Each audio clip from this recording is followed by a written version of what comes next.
大家好，我係澳姐。琴日學人睇電視啦，咁啊一開啊東張西望。咁佢今日講咩呢？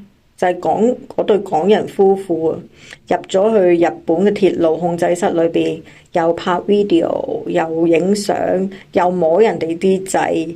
原來佢哋當事人嗰兩公婆走出嚟講嘢，佢就話依排受到好大嘅精神困擾，咁呢，佢唔出嚟講唔得啦。咁佢件事呢，都係好掩飾嘅喎，因為聽佢敘述啦，完全呢好似都唔關我事啊！佢放我入去，但係又冇話到唔俾我咁樣做嘅喎。咁我咁樣做，佢可以話唔俾佢咁樣做嘅喎。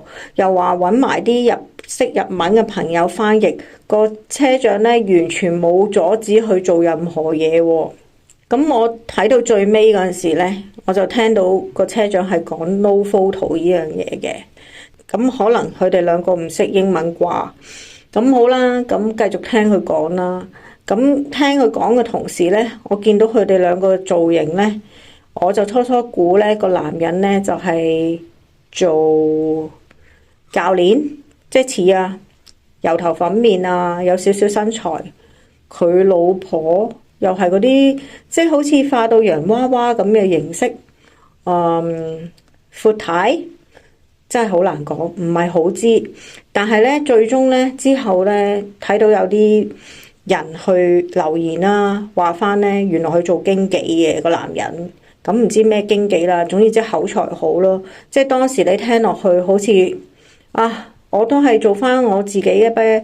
不過如果咁大嘅迴響嘅，咁咪將條片落咗架咯。咁佢重點呢，就係話佢而家點樣上嚟東張西望呢？就係因為已經受到太多騷擾啦。一日呢，有成廿幾個電話呢，用粗口鬧佢，又鬧佢啲屋企人。咁佢有仔女嘅，又話講埋啲嘢呢，令到佢覺得佢即係人身安全啊，即係個家庭啊，又保護唔到啲仔女，又話你都有仔女，點可以咁講人哋啲仔女啊？即係嗰啲之類嘅説話。咁我嗰陣時聽完呢，我就會覺得，唉，你兩個出嚟搏啲咩呢？咁講都好嘅，咁你有你講，佢有佢講啫嘛。咁而家都唔知㗎，因為日本嗰度呢，佢就話日本有人揾佢啦，我唔記得係講緊電視台定係嗰個鐵路嗰邊有關嗰啲人士呢，就話要訪問翻佢，睇下當時嘅情況發生啲咩事。咁某程度上呢，個車長就有啲偽噶啦，因為你一講咁多嘢廣東話，我聽到呢，你都係由頭到尾冇話到個車長係唔俾你做呢啲嘢。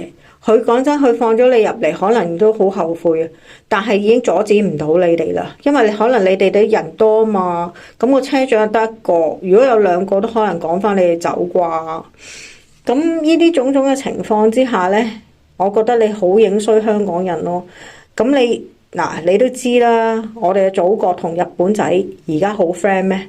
你去人哋笪地方又喺度搞震冇幫襯，你唔好累人累物啦。你一係做大啲，呢啲呢係好小事嚟嘅啫。咁你擺喺你自己嘅頻道或者你嘅 social media 嗰度，你無非都係攞威啫。你有咩目的啊？咁你攞威多人可能都有啲利益嘅，咁你多人睇咗有收入啦，或者當然我初都唔知你做咩，因為個油頭粉面啊嘛，你話你做明星都可以，不過唔紅啫嘛，我唔識你，咁變咗真係好多餘啊！咁你兩公婆出嚟最尾，我想講全程你老婆最搞笑個樣，即係對住個老公咧，覺得即係好似好唔耐煩。究竟點啊？又要一齊出嚟，即係好無奈咁樣啊！哇，都即係你哋有冇夾過㗎個表情管理啊？即係唔係好信咯，唔係好信你哋即係講嗰啲嘢咯。不過而家呢個世界就係咁噶啦，你肯出嚟講口硬無恥咁就得噶啦，即係好似等於做 YouTuber 嗰啲人啫嘛。咁佢係人都知道揾錢啦出嚟，唔覺得日日喺度講嘢，日日喺度拍片，喺度做小丑，為咩？為求打賞咯。咁你重點係打賞，你冇錢嘅真係咩都唔使啦，唔使要求人哋做啲咩啦。嗱，我又想講翻嗰個三水妹啊，同埋 AP 啊。之前我講過佢哋噶啦，我已經真係冇興趣睇佢哋嗰啲頻道。但係佢哋咧真係好多直播，要你睇過佢有記錄咧，佢真係無時無刻都會彈出嚟。我冇 subscribe 佢哋，但係佢哋都會跳出嚟話：喂，10點有直播，喂，5點有直播咁樣。咁又走入去8啦，點知真係睇親咧都眼火爆嘅。點解啊？先講嗰個三水妹先，佢哋兩公婆咧真係好笨柒夫婦咯，好自娛區啊，覺得即係自己係公主王子，即係因為有一紮 fans 噶啦嘛，咁啊啲 fans 就自然問佢啦。咁你做直播，你唔好成日賣慘啦，你而家都應該揾到好多錢啦，起碼一定有5位數字啩。咁嗰個三水佬就講啦，5位數字就有嘅，不過你冇忘記，我哋兩個都冇做嘢，專責做 YouTuber、KOL 又好啦，點樣都好啦，咁講啦。兩個人分，咁就4位數字噶咯喎。咁4位數字點生存啊？嗱，佢真係個重點就係，啲人見到佢啲人打賞越嚟越多啦嘛。咁佢又唔好講打賞，最緊要就係好多商家已經揾佢哋做業配啊。即係成日又唔知咩廣告啊，去邊度啊？淨係嗰啲旅遊片咧，佢都唔使俾錢嘅，全部啲旅行社 sponsor 佢哋，有冇俾錢就唔知啦，因為佢冇交代得咁清楚。只不過佢比起其他嗰啲 KOL 啊、YouTuber 咧講得多啲俾我哋聽啫。咁呢啲佢又唔計落裏邊嘅喎。咁你 YouTube 嗰份量梗係啦，帶啲商家分開俾你哋噶嘛。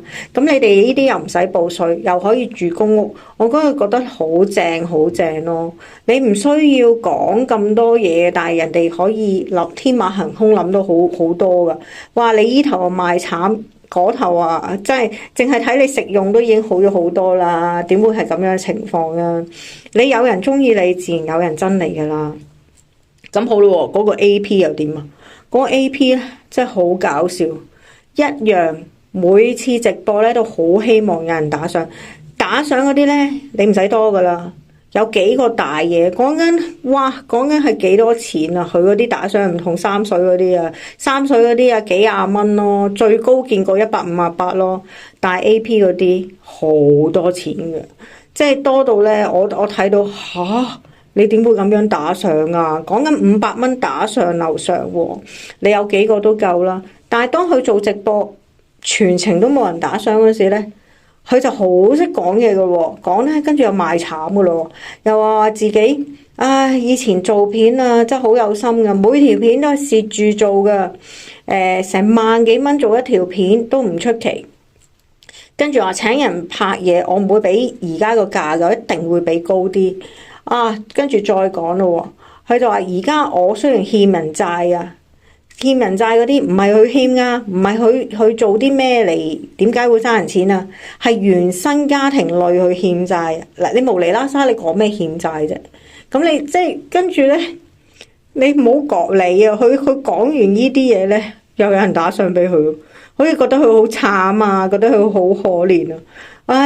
所以咧，你話。真係同人唔同命啦！我都想開個直播啊！如果第時有機會咧，Lumia 呢度咧俾我肯開直播咧，我都唔怕騷樣啊！咁我都係講正常嘢啫。我而家都係成日都係講反映下我自己心底裏邊嘅説話，講完出嚟咧又舒服啲。我都好想做直播，因為咧自己朋友唔係多，咁希望可以。不過即係要面對好多嘢嘅，做直播冇人睇，咁你會唔會更加唔開心呢？純粹搞笑啊！提提大家 Channel 65已經開通咗頻道會員功能，每個月5蚊，你就可以擁有 Channel 65會員專屬徽章同埋4款嚴明熙 emoji，歡迎大家加入 Channel 65成為會員。好啦，今集就講到呢度，我哋下次再見，拜拜。